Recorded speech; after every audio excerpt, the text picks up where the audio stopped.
Boa tarde, é Páscoa.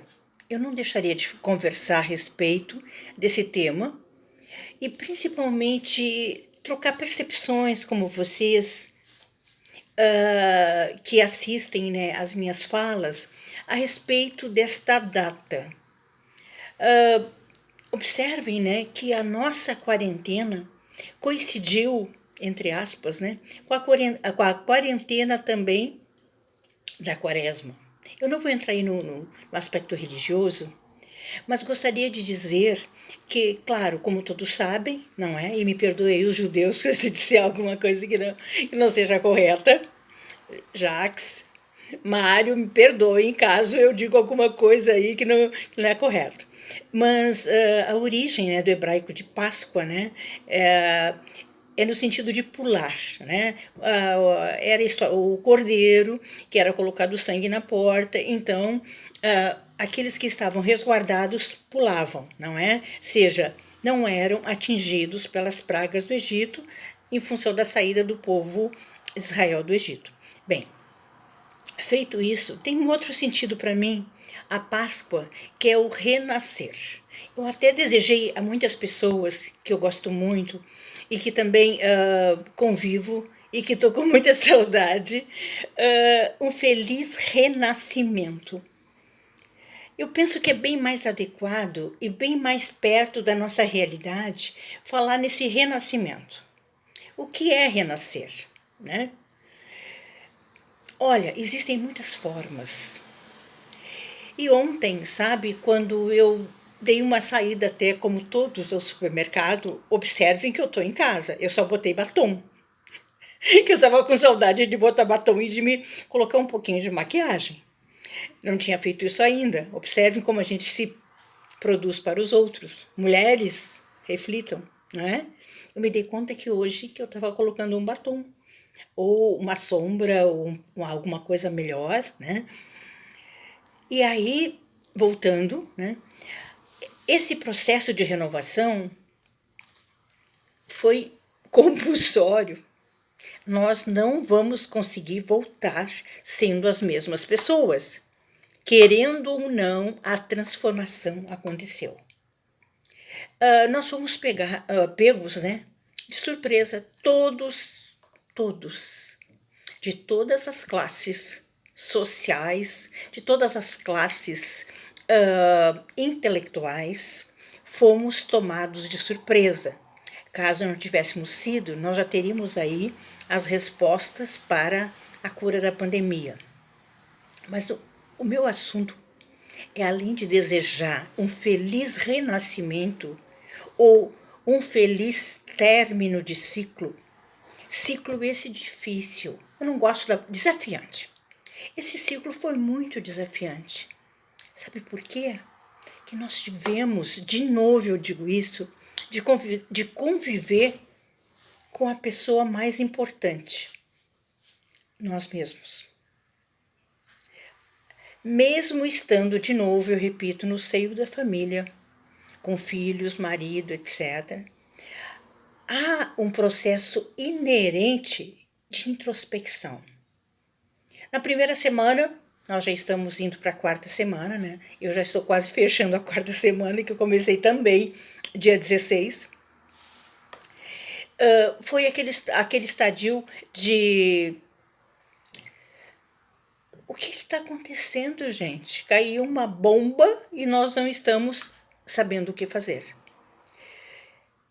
A segunda semana, nós já estávamos mais conscientes que nós teríamos algo, né, sério e que nós teríamos que enfrentar esse afastamento. Certamente, em toda a nossa vida, foi o que eu digo assim, é uma experiência inédita. Vamos aproveitar e escrever sobre isto, deixar nos nossos anais, seja dentro do nosso legado para os nossos filhos, netos. Vamos deixar esse legado desta experiência de isolamento. Nós dessa geração, até porque a última gripe, né, a gripe espanhola, que não teve esse processo de isolamento, e não vou entrar no mérito, Eu estou falando desse isolamento emocional, que é muito mais desafiante e dolorido do que o isolamento físico. Nós tivemos que olhar para dentro de nós mesmos. Isso fez com que nós entrássemos num outro estágio. E aí eu vou começar a pedir licença de novo e de contar a minha experiência, porque de repente a minha experiência também pode de alguma maneira se identificar com outras pessoas.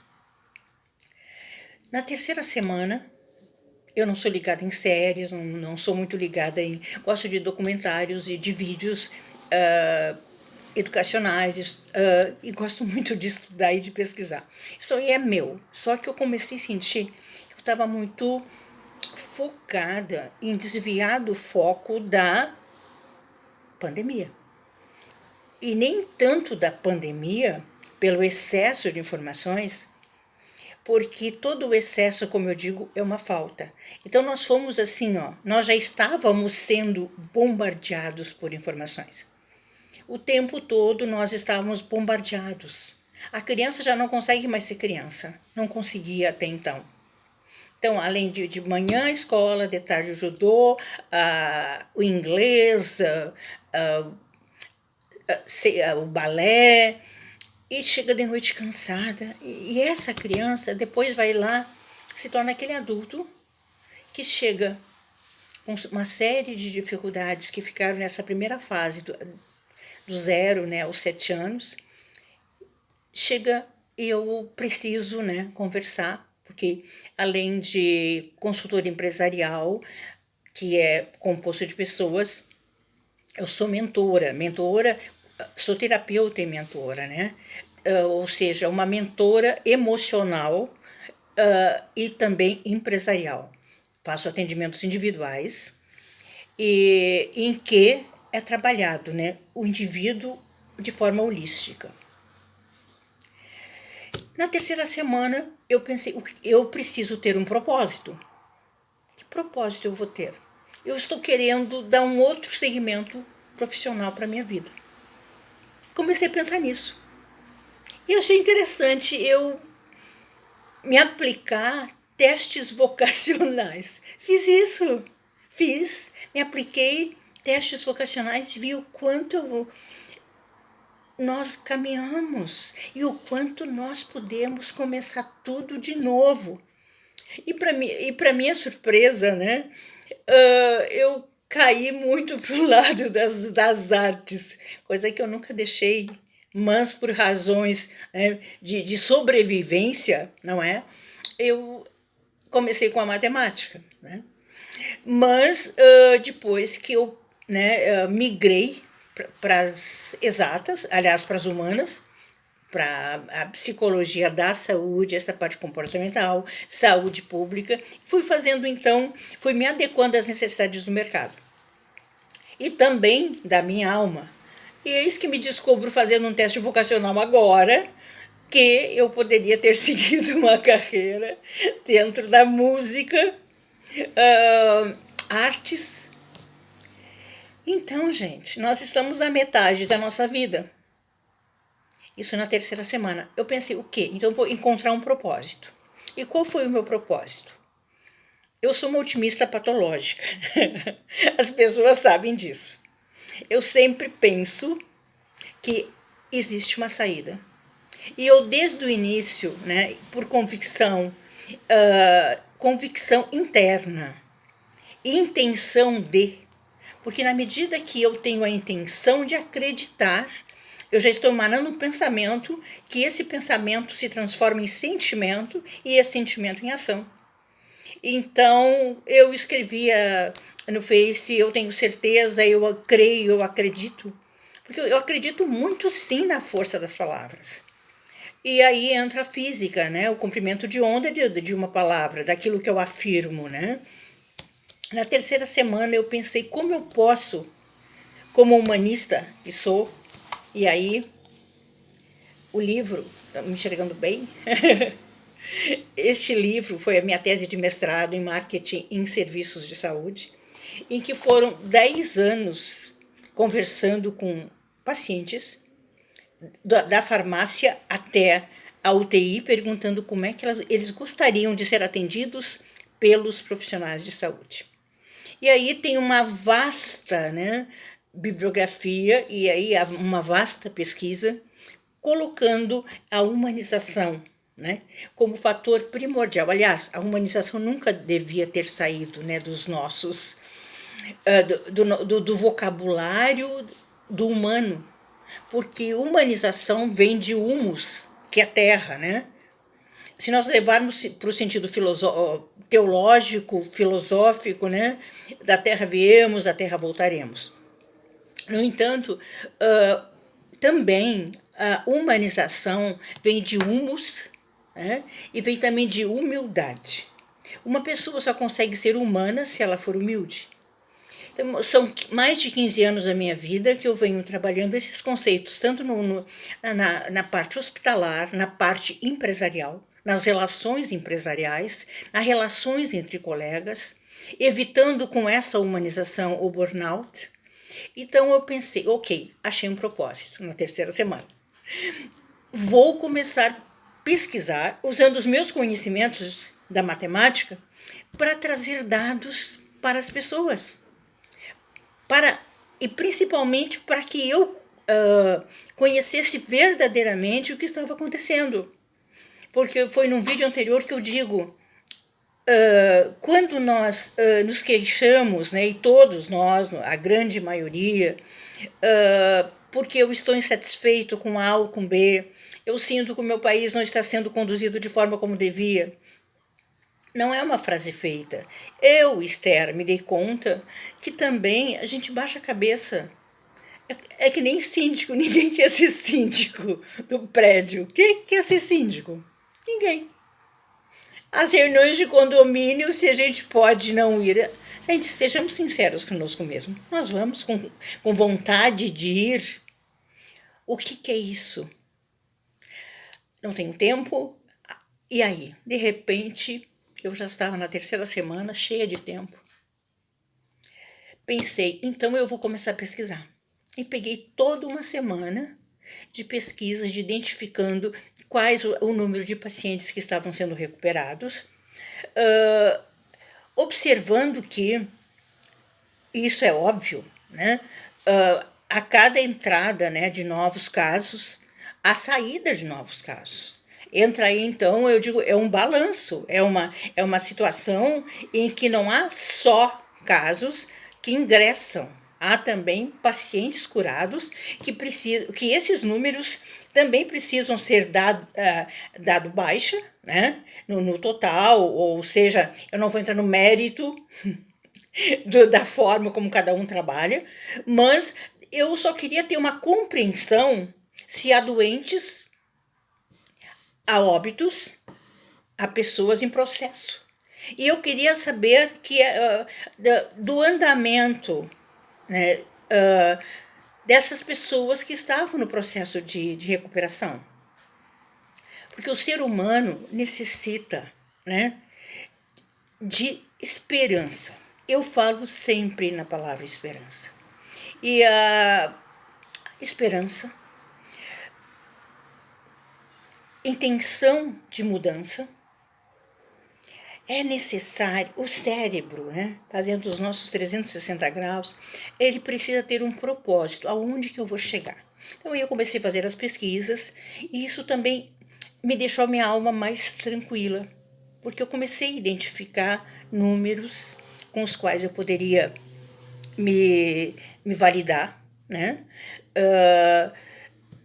Também eu até fiz uma brincadeira, e o pico, o pico, ele é extremamente subjetivo, porque se nós formos olhar os gráficos matemáticos, eu não vou entrar no mérito de OMS, eu não vou entrar em mérito de valores, eu só vou entrar no mérito da emoção.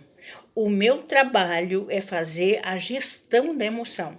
Eu estou contando a minha experiência. E aí eu comecei a identificar que os dados estavam difíceis de conseguir, salvo Porto Alegre. Então comecei realmente a me envolver muito, vendo cada município do interior do estado, através das prefeituras, através dos jornais, seja como eu poderia identificar quanto o número de pacientes que estavam se recuperando do processo. Recuperação significa vida. Eu não quero ficar falando de morte. É muito triste, né? Tu ver sempre a morte ser louvada. Eu louvo a vida, eu sei que a morte vai chegar para todos nós. E o momento pode ser daqui um pouco mais, mas enquanto a vida, eu preciso viver a vida. O carpe diem, e não o carpe diem teórico, mas é viver as emoções, as experiências, o reinventar. Gente, pelo que eu estou vendo, eu já falei 15 minutos, mas eu não poderia deixar de fazer esse. Observem que eu fiz vários questionamentos, eu levantei várias questões. Tudo assim, estou fazendo isso no improviso e eu estou surpresa que eu estou em casa e a Kate hoje não veio aqui. Eu avisei para ela que eu ia gravar e que hoje, como era Páscoa, ela fosse obedientezinha e não viesse aqui passar na frente da gravação. Mas amigos, pessoas queridas, tantas pessoas que eu conheço ao longo da minha caminhada, que começou aos 15 anos, alfabetizando idosos de 70, eu tinha 15, eles tinham 70, ensinando eles a ler e escrever. Eu sou sempre a favor da informação que constrói, da informação que traz esperança, da informação que traz liberdade. E conhecimento é poder. E sempre eu digo em todas as minhas falas, chega a ser quase um mantra, eu dobro os meus joelhos para dois poderes, o poder de Deus e o poder do conhecimento. Quando nós temos conhecimento, nós nos sentimos fortes para poder compreender o além de. E foi isso que eu fiz. Meus queridos, então eu desejo a todos, né, um excelente ano novo, um excelente renascimento, né, que mesmo, né, trazendo o lado do judaísmo, esse poupar que nós tivemos, que na realidade, né, observe, nós fomos poupados sim. Fizemos a nossa parte, estamos fazendo a nossa parte, mas fomos poupados pelo grande Pai. Cada um tem a sua religião, cada um tem, mas nós que estamos aqui, vivos e saudáveis, sim, fomos beneficiados. E devemos ser gratos, muito gratos. E eu sou. E nesse momento, eu digo, nesse domingo de Páscoa, em que se está comemorando uma Páscoa diferente. Uma Páscoa em que o nome de Jesus e as orações foi o que se mais falou nesse dia. Nesta semana, e nós temos uma quarta semana que estamos a começar. Que com esse, sugiro, tenhamos um propósito. O meu foi de duas situações. Dois propósitos, né? Rever a minha caminhada profissional, de tudo que eu já fiz, trazendo novos projetos, né?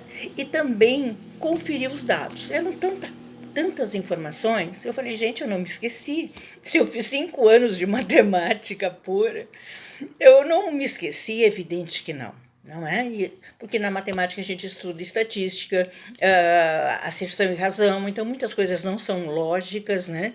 Então aquilo que passou, então eu achei que era forma, a minha intenção, quando eu sempre coloquei esperança em números, foi que usar aquilo que eu acredito no humanismo, é trazer esperança. E a esperança é o que nos mantém vivos, é o que nos mantém saudáveis. De todas as vivências, e aí, como eu digo, foram 10 anos de pesquisa, eu verifiquei que equipes, aliás, que patologias em que a equipe toda era uma equipe humanizada, patologias simples que duravam 2, 3 dias, às vezes em 2 dias era um turnover muito bom para os hospitais públicos. O paciente ficava recuperado antes. Agora, quando era aquela equipe que preocupava-se somente com exames laboratoriais e a terapêutica medicamentosa, tudo demorava muito. Então, eu me vali de todas essas informações. E qual é o objetivo de trazer essa experiência? Dizer que os mesmos medos, só que eu sei lidar um pouco melhor com eles, não é? Eu também tive.